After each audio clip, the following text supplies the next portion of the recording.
What's going on, guys? It's Stock Picks by Tim, and today we have got another red day. We're going to look over it. I'm going to talk about a few stocks here that have either earnings coming up or earnings that just came out. So if you like my videos, make sure you like and subscribe and ring the notification bell. I definitely appreciate it. And let's start off with TradingView's heat map. And as you can see, guys, most of the big names are generally just flat, but everything else basically is down, and small caps are no different. Now, first off, I'm going to look over Astra and Lucid, and if you didn't yet watch them, I do have their earnings call condensed. I didn't cover it, I wasn't there, but I did just record the video, cut it up, edit it up. Lucid was close to an hour, Astra was about a half an hour, so definitely check those out if you want the key points. Now, looking at Lucid, we did drop from that 20. Earnings came out. I honestly think they did pretty good. They did beat their revenue. They got 57 million. Last quarter was something like 23. So they just about doubled their revenue. So one thing I'm glad about Lucid is they didn't lower their guidance for vehicle deliveries on the year. They still do expect 12 to 14,000. And last quarter, you might remember that they did lower that. It was expected to be 20 for the year, 20,000, and they did lower that to 14 to 12. So I think it's a sigh of relief that they didn't lower it further. And I'm very excited. Their Arizona plant is supposed to be expanding and scaling. But let me know in the comments below, guys, if you think they will meet their numbers of about 12 to 14,000 vehicles sold on the year. Now, as for this one on the chart, I don't want to see us break this $18 area. I think this will hopefully become our floor. We do have some support here for it, but if we do break from it, just make sure we don't break that 1750. If we do break 1750, we're going to be creating new lower lows. Now, looking at the technicals, the MACD is bullish, the RSI is relatively neutral, curling back down, although in the neutral area, and the candles are bearish. So keep an eye on Lucid, and be aware that Peter Rawlinson, the CEO, did say they won't require any dilution for well into 2023. They won't need any more money because they do have a decent balance sheet. They do, I agree. But looking into it, if you want to be patient on Lucid, if you want to look towards the end of the year, I do expect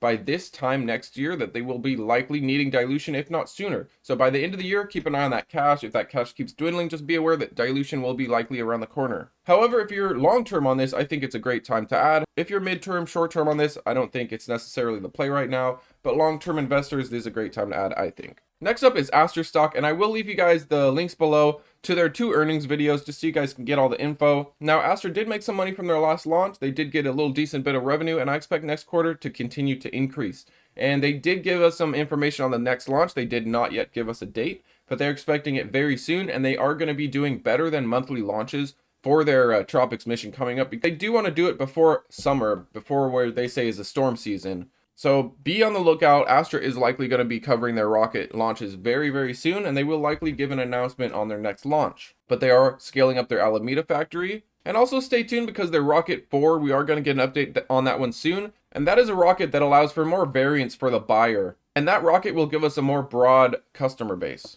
I personally wouldn't be surprised if Astra were to fall further, but I see it as a great time to add if you're looking at this long term. Looking at it closely, we don't want to break that 290. If we do, we're falling further, so just keep an eye on that zone. As for us to break to the upside, we need to break about 310 and we can push towards 350 and so on. Next up, I wanted to add Chargepoint as another stock to buy. I see this one as a great zone to add. We are currently bouncing off of oversold on the RSI. However, the MACD is still bearish, may come down a little further. But we are not yet creating lows. We have this low established of about 1150, and we're creating higher lows during that point. So I personally don't want to see 1155 actually. If we can stay above 1155, I'm happy with this one. Although if we break it, there is possibly more bearishness ahead. I see this one as a great time to add. I'm extremely bullish on Chargepoint for the long term, and their earnings is coming up a little less than a month from now.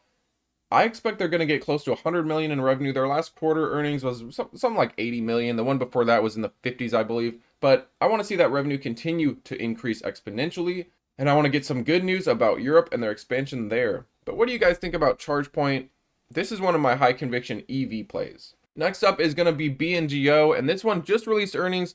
I'm going to quickly mention that. But first off, we're just selling off. We're creating new lower lows. And this one may be in for some lower levels. Although looking at the RSI, we are bouncing and the MACD is on that apex point about to curl.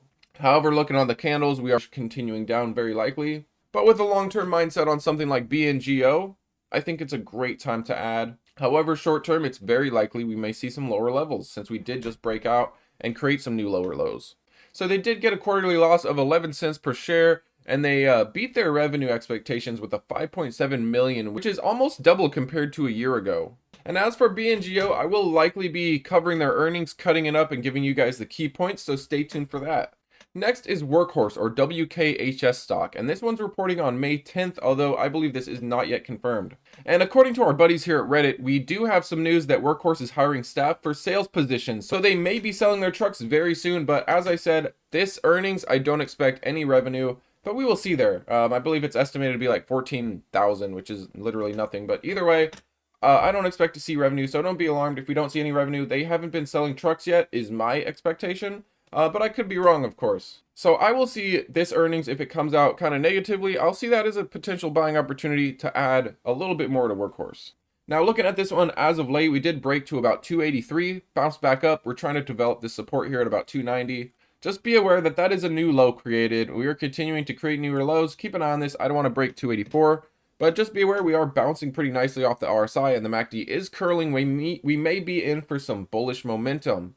And we are working our way over the 3 EMAs. So the technicals are starting to flip. If we can close green and close above the EMAs, we might have a nice week next on Workhorse. Although be aware, with earnings coming up, there of course could be uncertainty. So that could kind of throw a wrench in our plans. But let me know down below in the comments, what is your favorite stock of these picks? And then let me know what's your overall favorite stock, just overall in the market. Thanks so much, guys, and I will see you next time.